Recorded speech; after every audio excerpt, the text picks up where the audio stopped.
Honda motor Y16 ni sanggup datang pada jauh semata-mata untuk kita check pressure bunyi motor dia. Bila kita dengar bunyi dia ni, kita tahu bunyi agak high dah.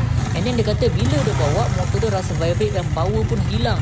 So aku pun try lah bawa. So memang betul lah, bila bawa rasa vibrate yang teruk bahagian enjin. So aku dah boleh agak dah apa masalah motor ni, dan aku dah beritahu owner. Cuma aku nak yakin ke owner nak tahu, dan owner pun sendiri nak tengok depan mata punca vibrate dan power hilang. So aku buka depan owner dan aku tunjukkan depan owner. So macam biasalah, bunyi dia datang pada bahagian magnet. So aku dah tahu dah apa masalah sebenarnya. So dah biasa dapat ini masalah motor Y16. Memandangkan owner pun kata baru tukar minyak hitam. So kita sengitkan motor belah kiri untuk nak elakkan minyak hitam tumpah bila buka bahagian magnet. So kita pakai balik minyak hitam yang jatuh tapi biasanya kita akan limitkan minyak hitam jatuh. So kita buka dalam keadaan yang panas. So memang agak susah lah.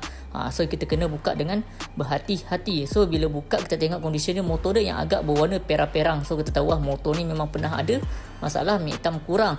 So kita buka macam biasa, and then kita jump magnet dia. So bahagian trip ni kita kena hati-hati sebab ini part sensitif, trip dia senang kembang. So jadi punca yang jadi masalah jugalah kalau kita tersalah buat. So kita buka macam biasa. So bila kita buka macam biasalah, kita ambil kain memandangkan magnet, dan kita goyang atas bawah sebab kita dah agak lah benda ni yang problem. So bila kita goyang, so dapati memang ada free play atas dan bawah. So itu semua punca daripada rumah bearing crankshaft yang makan. So kita terangkan dekat owner supaya owner faham, dan kita suruh owner sendiri try goyangkan so supaya dia lagi faham punca motor dia vibrate dan hilang power bila bawa.